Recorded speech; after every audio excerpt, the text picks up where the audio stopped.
ఓం సాయిరామ్. సాయి కుటుంబ సభ్యులందరికీ హృదయపూర్వక నమస్కారాలు.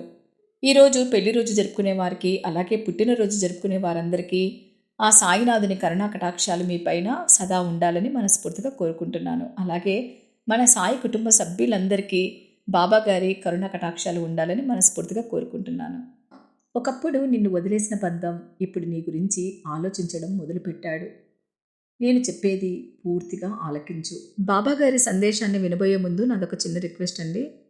తప్పకుండా మన ఛానల్ని లైక్ చేయండి. అలాగే ఓం సాయిరామ్ అని కామెంట్ చేయడం మాత్రం మర్చిపోకండి. అలాగేనండి, మీ సమస్యలు ఏదైతే ఉన్నాయో కామెంట్ సెక్షన్లో మీరు రాయడం వల్ల నేను తప్పకుండా మీ గురించి బాబాగారి దగ్గర ప్రార్థన చేస్తాను. మీకు తప్పకుండా మంచి జరగాలని ఆ బాబాగారిని మీ తరపున నేను వేడుకుంటాను. ఇక మనం బాబాగారు చెప్పే సందేశంలోకి వెళ్ళిపోదామండి. బిడ్డ, ఒకప్పుడు నిన్ను వదిలేసిన బంధం ఇప్పుడు నీ గురించి ఆలోచించడం మొదలుపెట్టాడు. నేను చెప్పేది పూర్తిగా ఆలకించు. గతంలో మీ ఇద్దరూ చాలా సఖ్యతగా, అన్యోన్యంగా, ప్రేమాభిమానాలతో ఉండేవారు. మీ ప్రేమకు హద్దులు లేకుండా ఉండేవి. ఒకరిని ఒకరు చాలా ప్రేమించుకునేవారు. ఒకరికొకరు చాలా గౌరవించుకునేవారు. ఎవరికి ఎవరు ఏ పని చెప్పంది, ఎవరికి ఎవరు ఏమి చెప్పుకోంది ఏ పని చేసుకునేవారు కాదు. ఏ పని చేయాలన్నా ఒకరి నిర్ణయం పైన మరొకరు ఆధారపడి ఒకరినొకరు గౌరవించుకుంటూ మీ కాలాన్ని జీవించేవారు. కానీ మీ మధ్యలో అనుకోనట్లు ఒక మూడవ వ్యక్తి రావడం వల్ల మీ సమస్య చాలా జటిలమైంది. రాను రాను మీ బంధం బలహీనపడుతూ వచ్చింది. మీ బంధం క్రమక్రమంగా దూరం అవుతూ వచ్చింది. మాటలతో గొడవలు పడుకుంటూ, ఒకరికొకరు తిట్టుకుంటూ, ఒకరికొకరు కొట్టుకుంటూ ఇలా మీ కాలాన్ని వెళ్ళదీస్తున్నారే కానీ ఇద్దరు కూర్చొని సఖ్యతగా మాట్లాడుకుందాము అన్న విషయాన్ని మీరు ఎప్పుడో మర్చిపోయారు. ఎప్పుడు మీ ఇద్దరి మధ్య మాటలు జరుగుతున్నా మీ ప్రేమ గురించి, పాత జ్ఞాపకాల గురించి నెమరు వేసుకోకుండా మూడవ వ్యక్తి గురించే మీ ఇద్దరి మధ్య గొడవలు ప్రారంభమవుతున్నాయి. అది నీవు ఎప్పుడైనా గమనించావా? దీనివల్లే అతను నీకు ఇంకా దూరం అవుతున్నాడు. అందుకే ఎప్పుడైనా సరే ఒక ప్రేమ నిలబడాలి అంటే మనం కాస్త తగ్గి ఉండాలి. నీ ప్రేమను బలపరుచుకోవాలి అన్నప్పుడు గతంలో నువ్వు ఎంత ప్రేమించావు అన్నది నువ్వు గుర్తు చేస్తూ ఉండాలి.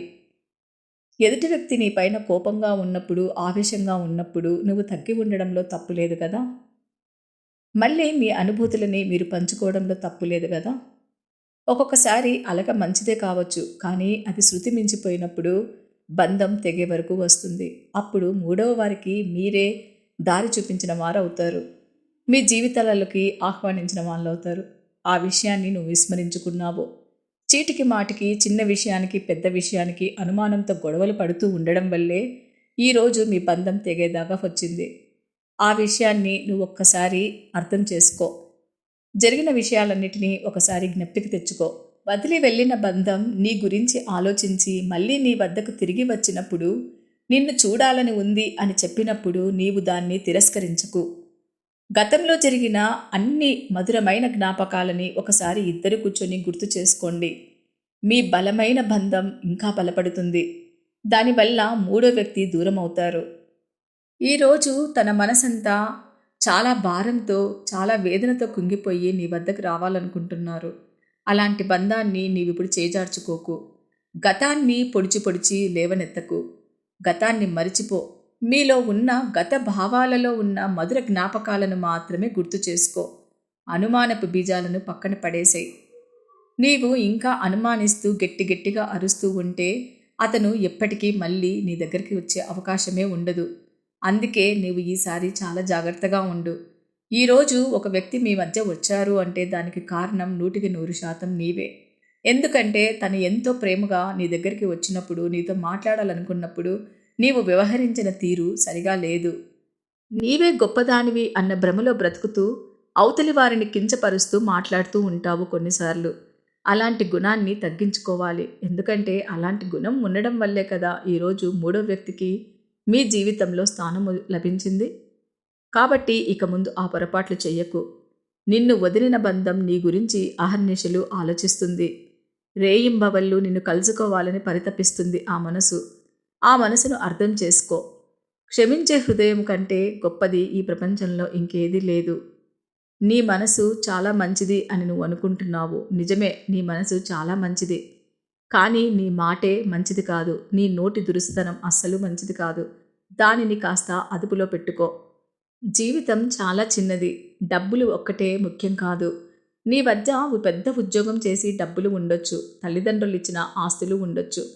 కానీ నీ డబ్బులు ఎదుటివారి ప్రేమను గెలుచుకునేలా చెయ్యవు. ఒక్కొక్కసారి నీ డబ్బులే ఎదుటివారి ప్రేమను గాయపరిచేలా, నీచ స్థితిలో దిగపెట్టేలా చేస్తాయి. ఎందుకంటే నీ ప్రవర్తన అలా ఉంటుంది మరి. ముందు ఆ ప్రవర్తనను మార్చుకో. నీవు ప్రేమ చూపిస్తావు, కాదనలేదు. కానీ నీ డబ్బు మదముతో అవతలి వారిని ఎక్కువగా గాయపరుస్తుంటావు. చూసావా, నీపైన నాకు ఎంత ప్రేముందో, నీకోసం నేను ఎంత డబ్బైనా ఖర్చు పెట్టగలను అన్న భావాన్ని ఆ వ్యక్తి ముందు నీవు ఎన్నోసార్లు తెలియపరుస్తూ వచ్చావు. చిన్న చిన్న విషయాలే నీ ప్రేమను వెనుకకు నెట్టేసేలా చేసింది. ఇక ముందు అలాంటివి ఎప్పుడూ చెయ్యకు. మీ ఇద్దరి ముందు ఒకప్పటి అన్యోన్యము, ప్రేమ మళ్ళీ చిగురించాలి అంటే నీలో ఉన్న అహంకార ధోరణి, డబ్బు అనే అధికార ధోరణి ఇవన్నీ పక్కన పెట్టు. ప్రేమ, ఆప్యాయత వీటికే పెద్దపీట వెయ్యి. అనుమానం నీ మనసులోకి రానివ్వకు. నీ మాటను అదుపు పెట్టుకో. నీ జీవితం ఎప్పుడూ ఆనందంగా ఉంటుంది. మంచి ఆలోచనలతో, అద్భుతమైన ప్రేమతో అతన్ని నీ జీవితంలోకి తిరిగి ఆహ్వానించు. తను క్షమాపణ చెప్పుకున్నాక నీవు కాదు అని అనకు. ఒక్కసారి నీవు చేసిన పొరపాట్లను కూడా నువ్వు గుర్తు చేసుకో. మరెప్పుడు నువ్వు చేసే పొరపాట్లను ఇక ముందు చెయ్యకుండా జాగ్రత్తపడు. ఈరోజు ఇలాంటి పరిస్థితి వచ్చింది అంటే దానికి 99% నీదే తప్పు ఉంది. ముందు ఎలాంటి తప్పులు జరగకుండా జాగ్రత్తపడు. నీ బంధాన్ని నీవే కాపాడుకో. నీ బంధాన్ని నీవే పదిలపరుచుకో. నీ బంధాన్ని ఎప్పుడూ చేజార్చుకోనివ్వకు. నీకు ఈరోజు ఇంతగా ఎందుకు చెబుతున్నానో అర్థం చేసుకో. నీ ప్రేమ బంధాన్ని గుర్తు చేసుకుని నీవు ప్రతిరోజు కుంగిపోతున్నావు. నీలో జ్ఞాపకాలను గుర్తు చేసుకొని బాధపడుతున్నావు. నీ బాధను నేను అర్థం చేసుకోగలను. నీ కన్నీటిని తుడవడానికే ఈరోజు నీ ముందుకిలా వచ్చాను. నా మాట నీకు అర్థమైందనుకుంటాను. ఈ బంధాన్ని చేజార్చుకోనివ్వకు. చాలా జాగ్రత్తగా ఒడిసి పట్టుకో. నీ బంధం విడిపోవాలన్నా, నీ బంధం చేజారాలన్నా, నీ బంధం నిలబెట్టుకోవాలన్నా అది నీ చేతుల్లోనే ఉన్నది అన్న విషయాన్ని మర్చిపోకు. బంధాన్ని ప్రేమించాలే గాని బాధించేలా ప్రవర్తించకూడదు. ఆ విషయాన్ని నీవు గ్రహిస్తావని అనుకుంటున్నాను. ఇక ముందు నీ జీవితంలో ఇలాంటి తప్పులు ఎప్పుడూ చేయకు. మరి కొన్ని గంటల్లో నీ బంధం నీ వద్దకు రాబోతుంది. అది మాటలా కావచ్చు, లేదా లేఖలా కావచ్చు. అది ఎలాగైనా సరే నీ వద్దకు రావడానికి ప్రయత్నిస్తుంది. ఆ బంధాన్ని నిలుపుకోవడానికి నీవు మరింత ప్రయత్నించాలి.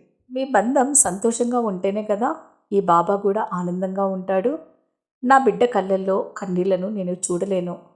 అందుకే నీకొక మరొక అవకాశాన్ని ఇస్తున్నాను. ఇక నుంచైనా నీ నోటిని అదుపులో పెట్టుకొని జాగ్రత్తగా ఆలోచించు. ఎప్పుడు నీ అహంభావంతో అతని మనసుని నొప్పించకు. ఈ మాటలు ఎప్పటికీ గుర్తుపెట్టుకో. ఇక ముందు మీ జీవితం చాలా సంతోషంగా ఉంటుంది. ఈ బాబా ఆశీస్సులు మీ ఇద్దరికీ ఎప్పుడూ ఉంటాయి. విన్నారు కదండి బాబా గారు చెప్పిన ఈ సందేశాన్ని. ఎవరైతే ఈ సమస్యతో బాధపడుతున్నారో వాళ్ళు తప్పకుండా జాగ్రత్తగా ఉండాలి. బాబా గారు చెప్పిన సూచనలు, సలహాలు తప్పకుండా పాటించండి. మీ బంధాన్ని నిలుపుకోండి. వచ్చిన అవకాశాన్ని మాత్రం ఎప్పటికీ చేజార్చుకోకండి. ఎందుకంటేనండి, ప్రేమించిన బంధానికి మించింది ఈ ప్రపంచంలో ఏది లేదు కదండి. అందుకే మీ బంధాన్ని మీరెప్పుడు చేజార్చుకోకండి. మరొక సాయి సందేశంతో మళ్ళీ మీ ముందుకు వస్తాను. అంతవరకు సెలవు. సర్వే జన సుఖినో భవంతు. ఓం సాయిరామ్.